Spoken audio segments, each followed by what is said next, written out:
state will buy the GPUs, but they won't pay for the 4 people it takes to run it. And they won't pay for the 3-year power supply it takes to make it operational, right? Needless to say, you can't put an AI Band-Aid on a compound fracture problem, right? I'm Jess McDonald. I stand up AI in the rooms that you're already in, racks, people, processes, and this is Bohemian Swarm. I'm joined today by my good friend and colleague, Sachin Koshy, Navy Seabees, going door to door with CIOs, and Thomas Ott is in the other mic as well. We get into grant funding, $200 flippers, and kind of the boat that maybe a third of universities are on, but a lot are missing the signaling.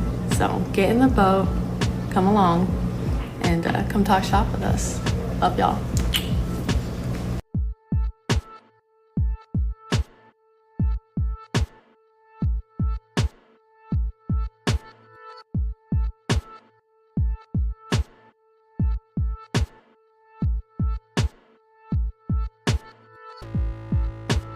Looks like we're recording, and everybody, welcome to another episode of the Bohemian Swarm AI podcast. I am joined here by my lovely co-host, Jess McDonald, and very special guest star, Sachin.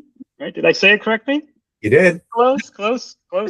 But before we begin, we just got to make a quick little indemnification clause. This is not a WWT podcast because all 3 of us are from WWT. This is just us talking shop about AI, about some interesting, items and things that are kind of crossing our paths, because we have all different pathways in this world. But we have one thing that we all love in common, which is talking about AI and what's going on in the tech field. So with that, I'm going to hand it over to Jess. Actually, I'm going to hand it over to Jess and then Sachin to kind of introduce themselves. Hi, I'm Jess McDonald. I have a background in data science and analytics. And I've been working in AI the last couple of years and very excited to be here. And with our special guest, who I come from universities. I was working at Yale prior to this, not a Yale podcast either. And I've had the pleasure of working with Sachin this past year on a lot of different projects, getting to see what he's doing and what he's doing with academia. And we've talked about that a little bit on the podcast. So I want to introduce my good friend and colleague, Sachin. Hello. So my name is Sachin Koshy. I lead our AI strategy discussions for worldwide technology, a lot of the business side of AI, right? So understanding all those concepts. So my background is an interesting one. It goes back to, actually, I started out, I guess, if you will. So glad to be a part of the discussion and look forward to out. And for those first off, just we have to say thank you for your service to this country. I just want to bring that right out there, right? Because it's super. It's a sacrifice that a lot of people make, and we're glad that you did it for our country. So now, Jess, I'm sorry, I have to. We got to support our military. That's what I always want. Of course, appreciate that. Thank you. And I just wanted for our audience, just if you could explain the difference between R1, R2. I'd like to know because I don't know. Said, he covers like local, state universities, right, up to governance, local policy, right, state as well. So, what is an R1 university versus an R2, and how is that different for how you approach? Sure, there's actually specific guidelines that fall under R1 categories, right? So when you look at it, there's a Carnegie classification. So Carnegie School actually does the classifications for what's considered very high research, has activity in doctoral institutions, right? So think of the and there's specific dollars that are also associated with it, right? So you have to have X amount of folks that are in doctoral programs, striving for doctoral programs. You have X amount of dollars being utilized for that funding. So that can honestly be its own whole podcast if you'd like. But at the end of the day, there's a lot of schools that are vying for trying to become R1 institutions, right? So think of your Texas A&M's, your Wash U's, if you're in St. Louis, your Mizzou's, and think of all the SECs and all the big universities that you normally see. But there's a lot of institutions that fall under the category of the R1s. I can't remember the exact number. I want to say it's like 100 and I want to say 80 some odd schools that are considered R1s.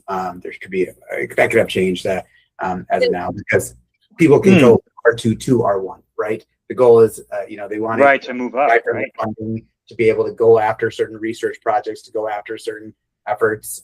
Those are what R2s try to do to get to R1 stage. So is there a big gap? Guidelines for classification, but it is a huge benefit just because it opens up a lot more grant funding, right? To be able to do cool research and innovation, which attracts more students and great talent, right?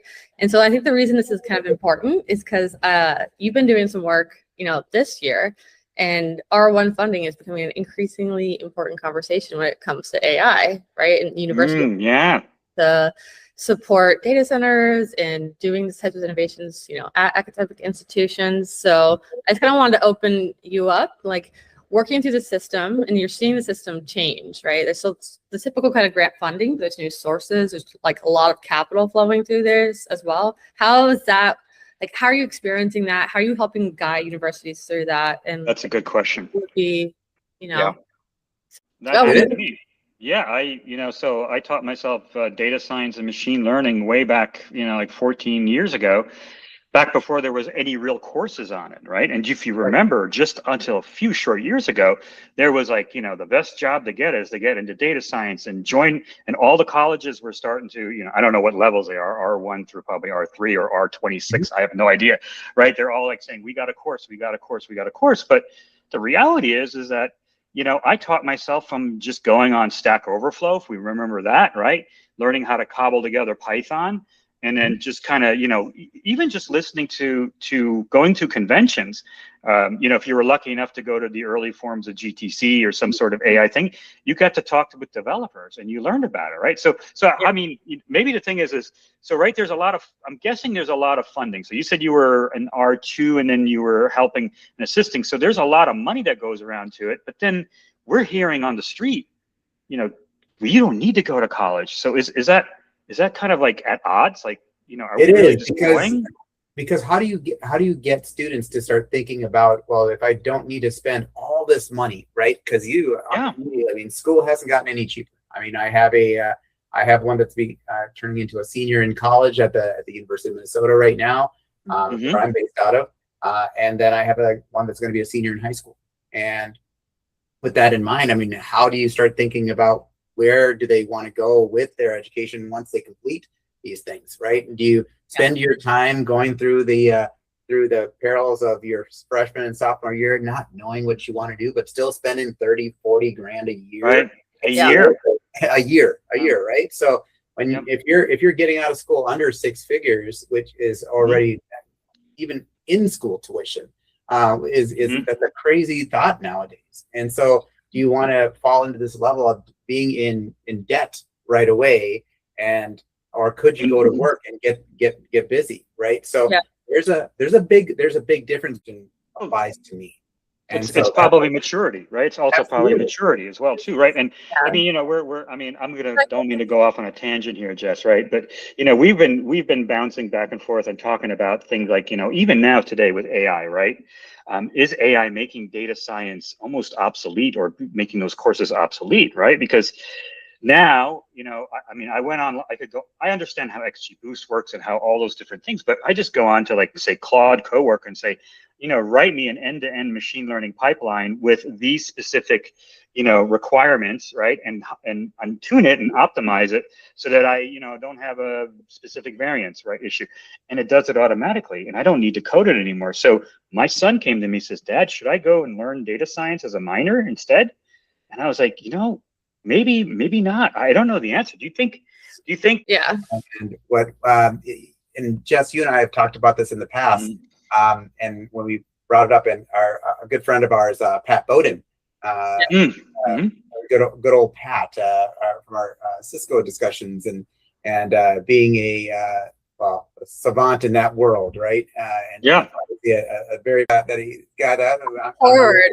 Yes, the which way I'm paddling discussion, right? Paddling upside down is where I think is where he's at.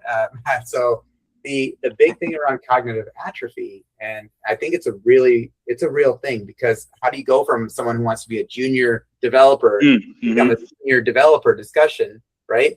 And are they gaining the knowledge and the trial by fire type of learning that needs to happen to understand the nuances of the intricacies of that organization, right? It's not just an X's and O's and ones and zeros discussion, right? So you still have to understand the why, right? You need to lead. Exactly. If you don't understand, like I've talked to you guys both about this probably extensively, but it's like you don't need to go deep anymore. You need the ability to go deep, right? But you need to know all the best methods so you can orchestrate, right? So you can lead, essentially.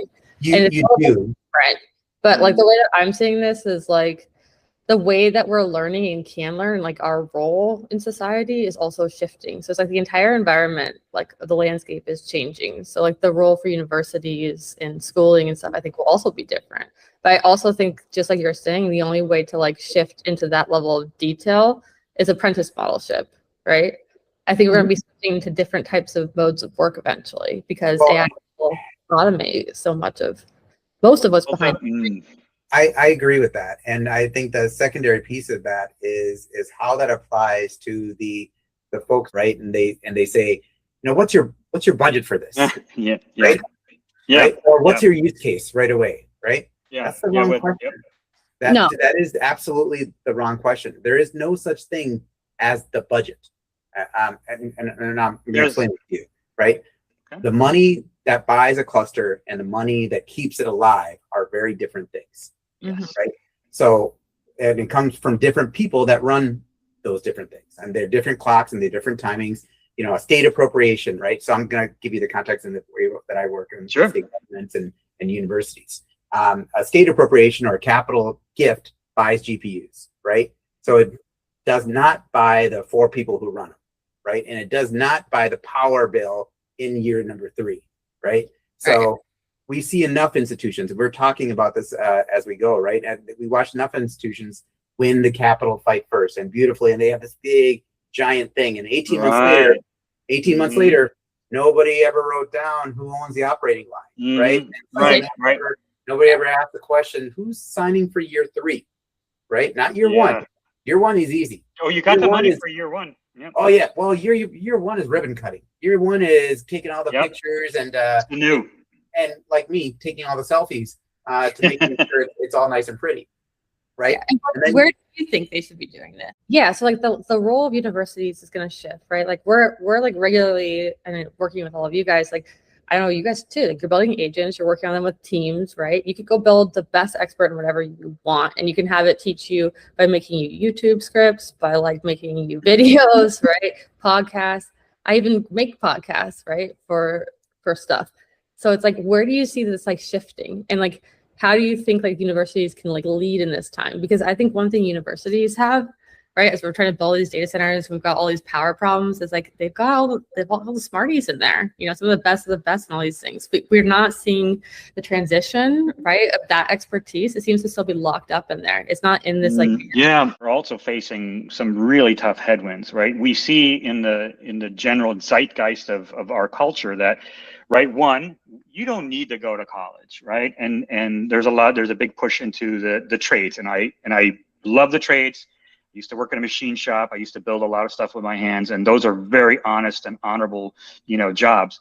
But and to that point, Thomas, before I forget, where do you see woodworking and all those things that we did when we were younger? That's being pushed out to more application based. Hey, I need a new coding, or I'm needing to do through STEM programs and things like that. I think those are lost arts, right? They're absolutely still viable in its own world, right?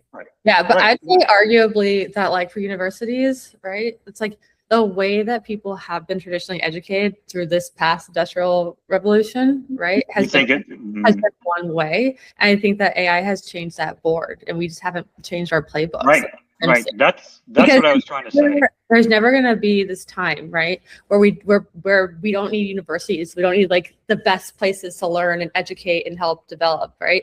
But like, I think what I'm not seeing is like a plan, right, on a national scale or an intentional way, because like we're racing with AI, right? We help like problem solve this. And I think universities are like the places we can do that. Yeah, but I think they're behind though, right? Yeah, Right, universities are there as a tool, but just like any university, right? You have the staff and the faculty that are there to support it, right? Yeah. The same discussion, whether I'm talking to them or I'm talking to a major retail organization or we're talking to a major finance corporation. They still have to figure out their why, right? Yeah. And this is a classic, the Simon Sinek, right, type of, we'll find out your why in this discussion. It's not like it's something that's just there to be there. Yeah. If we don't share and make sure that everyone is on the journey with us across the board and just start inserting technology to say, here's what this does, enjoy. Now go use AI, right? That's when we start. But why? But they're why. But then people start using it, and you get into this token maxing conversation, right? Mm-hmm. And then what happens after that? Well, then it becomes, whoa, wait. Maybe we don't want to spend that much on token. And then we start talking about tokenomics and all these other things, right? And so because you start realizing the costs associated, and is that kind of what, like you stated, is the juice worth the squeeze discussion? Yes. Right? Yes. Now we see it, and we're in that space, and great for coding and those type of things. That's great level 1 stuff. That's that kind of stuff. Mm-hmm. Is great.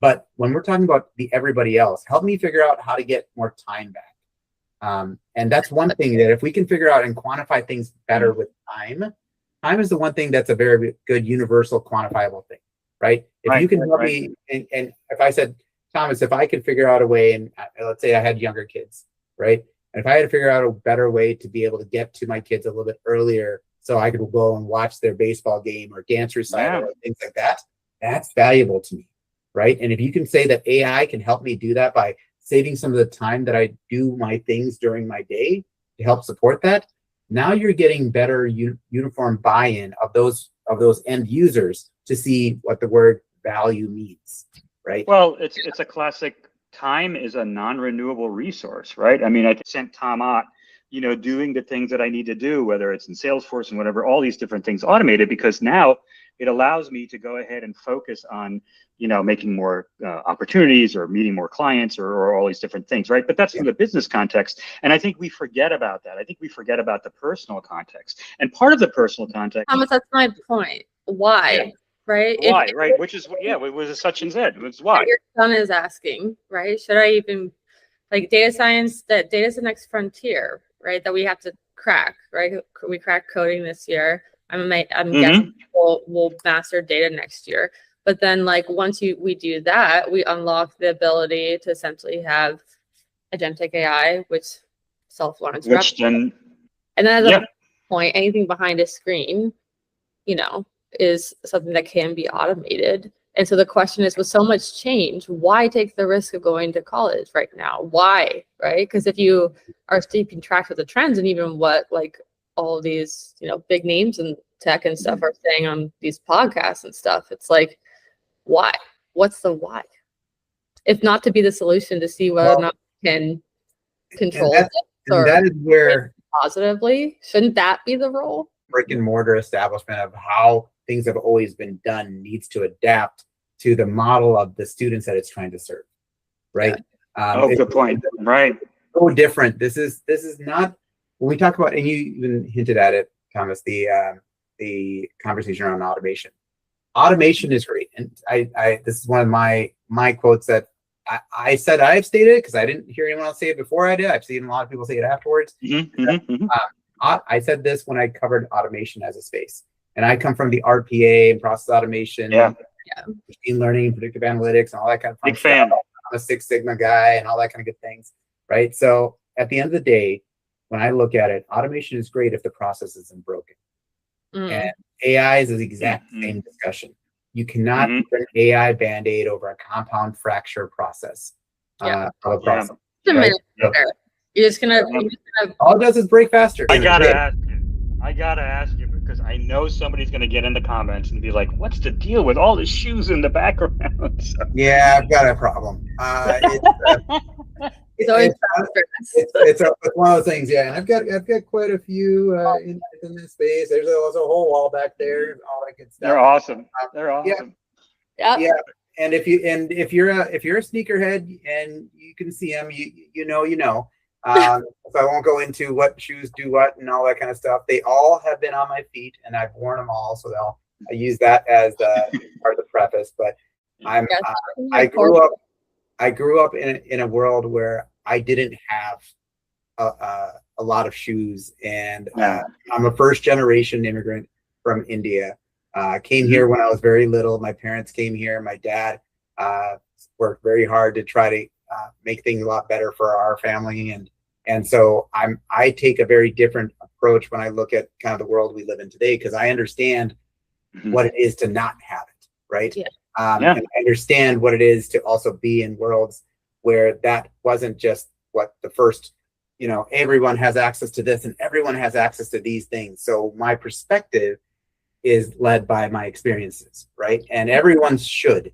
And unfortunately, a lot of what's being taught today is perspective based on what other people tell you, right? Perspective based off the news, perspective based, here's your media, and that tell you what's going on and things like that, versus actually having them apply it. Actually doing it, right? Because some of it you mentioned at the beginning of the podcast about, and I think you were trying to allude to how people, some people are not able to cut their teeth anymore because it's just like, sometimes the school of hard knocks is like the best teacher, right? I mean, like sometimes kids go to college because they just go to college and then they flunk out and they're like, oh, whatever it is. But, it's sink or swim. It's, get out of the nest and fly. Sometimes those are the best teachers, right? Oh, yeah. It is as far as learning to do what I do. Again, I've been in sales for 25 years. I've been fortunate enough to have a lot of success in the space.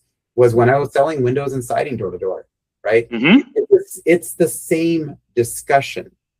Now, mind you, they just wear a little bit better suits coming to the door, right? So the differences in what I've done and coming from the world that I live in, now talking to CIOs and VPs and things like that, I'm going to tell you right now, I'm the least technical person in the room. I'm going to be, and I'm going to give it. I'm always going to be generally the least technical person in the room, right? I'll say it as nice as I can. I'm the least technical Indian guy you're going to probably ever meet. So the Flipper Zero is a tool that you can use to basically mimic, and it's used you can buy it right off of like places like what they used to sell it on Amazon. You can buy it through third-party sources, but this is a tool that you can use to get, like, let's say you had an ID badge to get into a building. You can actually scan the ID badge using this to be and then just click it code and then use it to get into that building, right? You can use it to open up a garage door, right? You can use it, which I've actually done on mine. I'm not going to, that'd be a longer conversation to watch me do that here, but the idea behind it.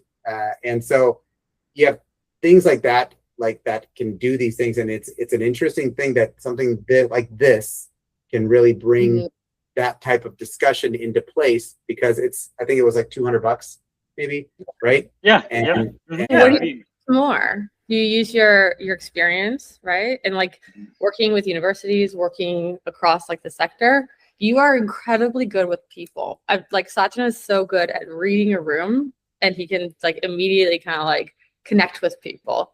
To me, like, you say you're not technical, but you're very technical. You're not. If you have Flipper, you're technical. Sorry.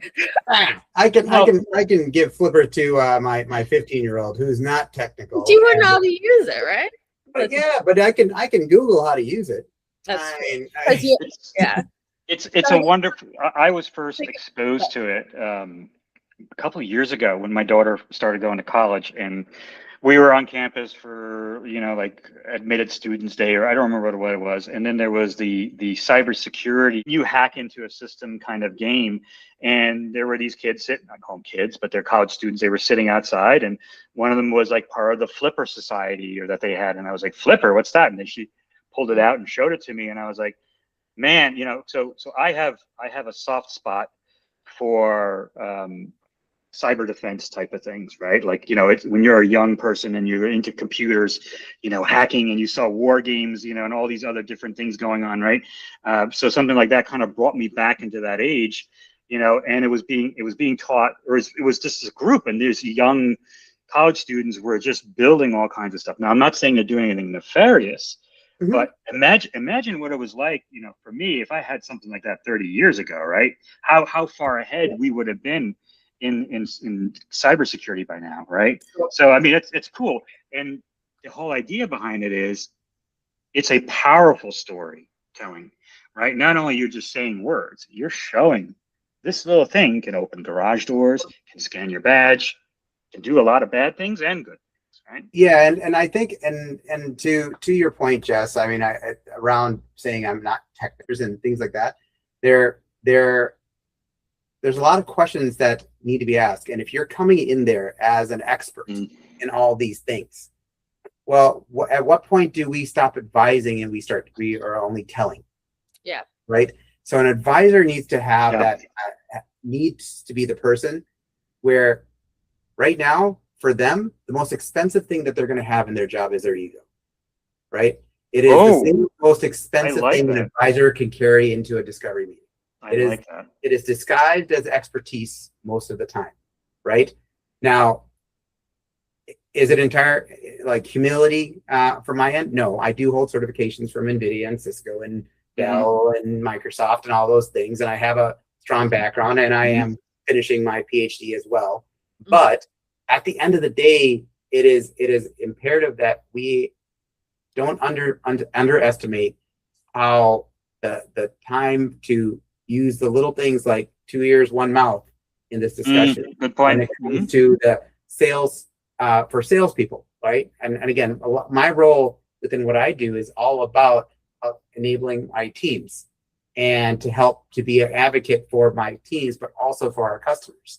And the only way to do that is by being able to listen to their problems, not just tell them all the things that hurt. I don't know all the things that hurt. They need to tell me what their things that hurt. And the only way to do that is by relating to them. And we have to be better stewards of that discussion, because if coming in and potentially taking jobs away from everybody else, right? Am I teaching the folks to learn AI to teach themselves out of a position? That's a cultural conversation, Thomas, right? That's a cultural discussion. That is changing habits. That is changing mentality. That is changing the way we do what we do. And that is much more of a psychological conversation than it is anything else. But I think that's the one we need to be having. Can you measure like outcome value? Yeah, right. Like you can. And universities know how to do this as well, right? But I think we're not losing the human. We as humans are not losing the need for connection, right? But we are losing kind of our place in productivity in the labor force, and we're seeing organizations invest in capital, right? Yeah. Having banger years last year, right? Because they're preparing for next year, right?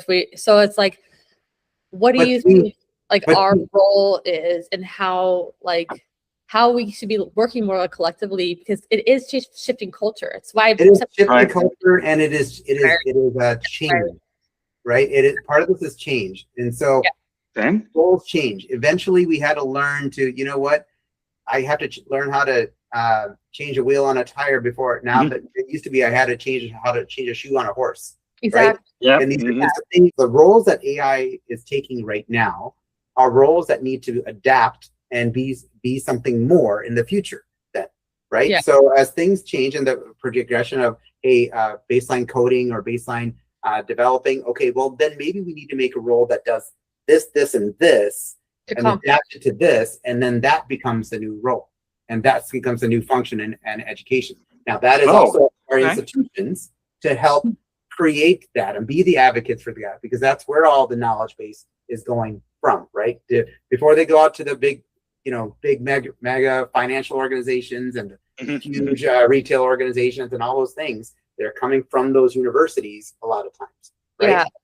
That's what I wanted to say. You nailed it like on the nose, which is like tech is moving so fast, and because it's so fast, right? All the other sectors and whatever haven't had a chance necessarily to catch up. Right. Yeah. Racing each other, right? So right now it's like they're racing, going as fast as they can, right? But at the same time, we've never collectively, like, we've always had more time in the past for any big major historical change, right? And it's like, now it's going to change every element of our societies and how we do things, and that could be really great, especially if we can like work together and figure out how to do that effectively, intentionally. But it's also not our culture, right? We're a little bit reactionary as Americans. So how do we like encourage people, universities, that like, we want you here, we want you helping it, because like, we don't know, right, what that should look like, but together we can. And if we do this in silos, we won't figure this out. But if we do it together, we absolutely will. And what do you do with the people that get left behind? Right? You don't leave them behind, right? That's why you have these conversations. Well, what do you do? Because you're right.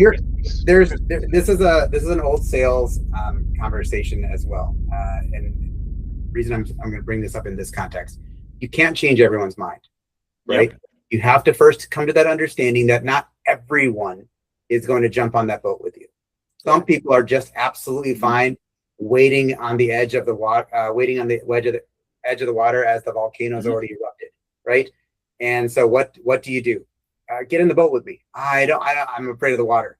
You know, that's in that discussion, right? So part of this is, one, explaining to folks, you've got the 30% of people that are all about, I'm right on that boat, I'm ready to go, let's go get into that. Right, and the other ones are like, let's go, right? You've got probably another 30%, 25-30% of those folks that are going to be, no, there is no way, I'm not a part of that, right? And you have to be fine with that. You cannot change everyone's behavior. You have to understand that you have to know you are not there to solve all the problems for everyone. There are going to be people that are absolutely never going to change their mind no matter what you say, right? Question. I understood that. That's an old sales thing. Right? I understand that you're not going to, but you have to be able to read very quickly in the discussion that is the type of person that they are. Yeah, now, but I have a question. Again, 1 second. The third group is that middle third, the people that are on the fence that need the education, need the understanding, and need the encouragement to get on that boat. Yep. Right? So having that 67% of folks on board with you is much better than just the 1/3%. But trying to get as many of that middle third on that boat is your task, is my role, right? Hang out with the nerds. So right. So what I'm trying to say is, like, if 30%, right? What's the 67? It's the inverse of that, right? And we're thinking about, is it fair that 30% of the people are really like this, and we're driving all this change, radically changing societies, without the others on the boat yet? And like, what's our moral obligation to that? Because what we do affects their lives. It's true. Exactly. It's true. But your role, right, within your organization is there as to keep moving on that boat. The role of someone like myself is to help get that other 33% on that. To get them on. Yeah. So the idea is that no one person is going to be all things, right? Right. There is no person that is also I'm the tech genius, but I'm also the people person, but I'm also the advocate and the enabler to help drive this and help drive that. So you need a combination, and that's together is forming a team. Right. Yeah. And it's all about creating the right team that can give you the structure around that. Right. So the way you're talking about, right, like before the car started, there was a whole industry of horse stables and horse growers, farmers, and blacksmiths. And then as soon as the car came out and it changed that whole transportation revolution, some of those people went to work in factories or changed, and other people just, I hate to use the term, were put out to pasture, right? Retired or whatever, right? So how, and it seems to me that leaving nobody behind is kind of a theory, right? That you want to try to bring everybody with you, but in reality you can't. Has some of your combat engineering kind of shaped the way you think about that? Sorry, Jess, I don't mean it. Well, no, it's not the same thing, because you're. Is it? No, because you have still a demand for labor in a new industrial economy. We're replacing labor. So there is right. So no, but the question is, what's our responsibility? If we automate like an entire manufacturing line, or if we automate data scientists, like we did coders, what's our responsibility as those who work in tech? Because our growth is going to need to become. Right, but without, AI is not going to be there to help to AI is not going to solve all things, right? But there are going to be roles and functions that are not yet created today, and positions that are not yet created today that need to have people in them. Now, that's going to be us educating. That's going to be us figuring that out. That's going to be us figuring out what that could be. But what I say exists today, what I say exists in like say, you know what, that's not even a real thing right now. In 2 weeks, that might be a real thing. Exactly. We don't know. Fast.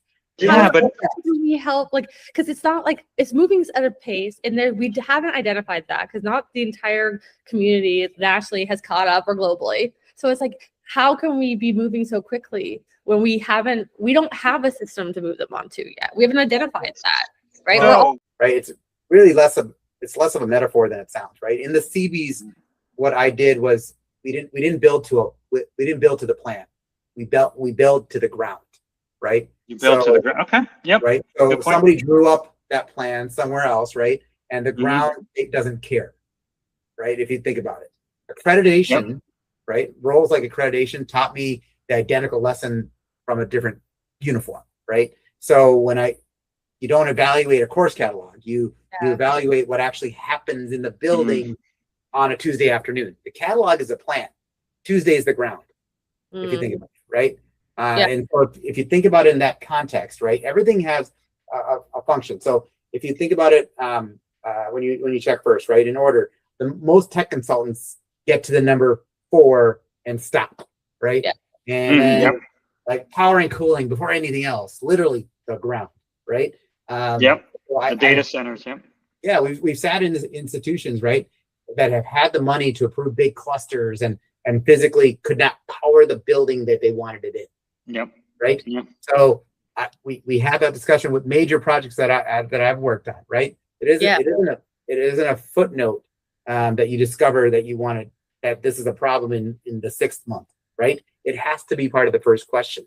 Part of that is educating and making sure thorough discussion, because the default answer that I get, well, why didn't you change the way that you've been doing things? Well, we've always done it this way. Exactly. Yeah, that's a dangerous thing. Yeah. Okay, well then that's the first problem. That's a culture, that's a mentality that has to be changed. And the only way to do that is by changing habits. And the only way to do that is by changing and educating the people on their why. It goes back to that why discussion, right? If they don't have a good why on why they want to do these things, they don't change. You're not motivated. Where's the incentive? Or even worse off, they're the reason your projects don't get past POCs. They're the reasons that things don't get approved. They're the reasons that fall, there's less frequent meetings with the different groups and the different things because people aren't available, things like that. Because they weren't part of the decision, they aren't part of the solution, right? So I look at things very, very problematically and kind of very focused.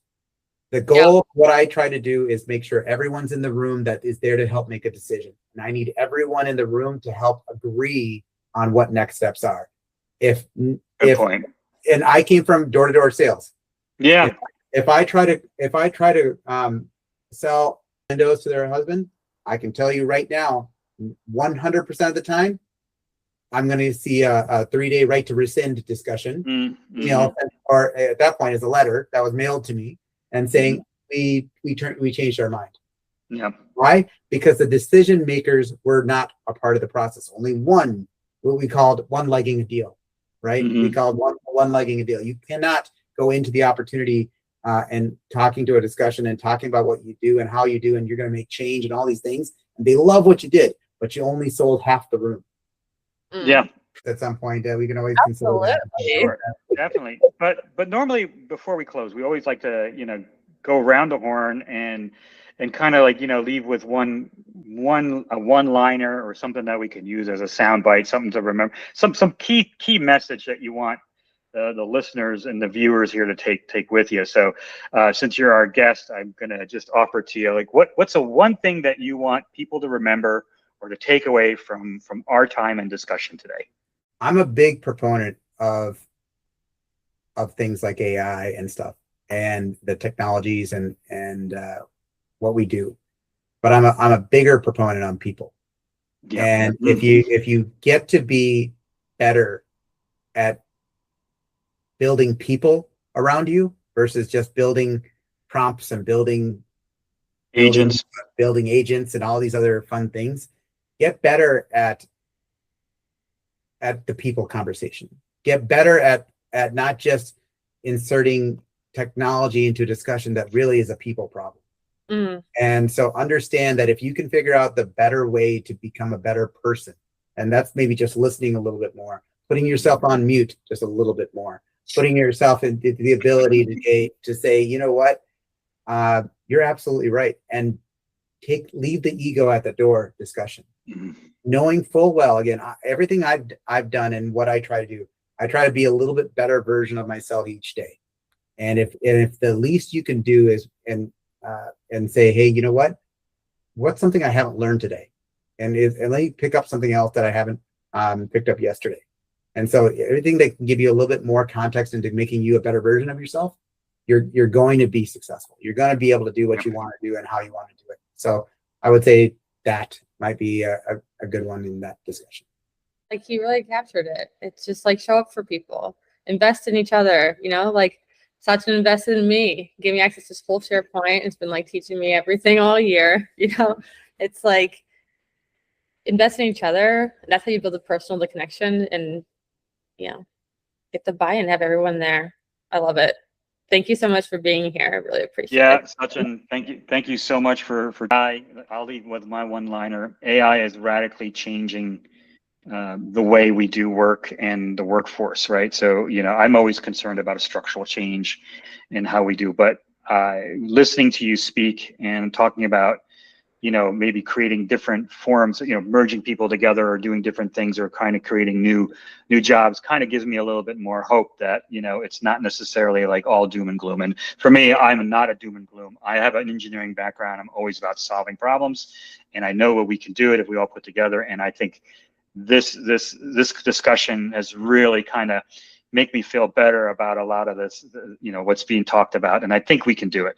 I really am a big believer in American ingenuity and innovation and getting everybody together and figuring stuff out and going in for the big win. So thank you so much, Jess. It was a pleasure having you as a co-host again. And Sachin, thank you so much. And once again, this is Tom Ott and Jess and everybody signing off for the Bohemian Swarm AI podcast. And we'll see you in the next one.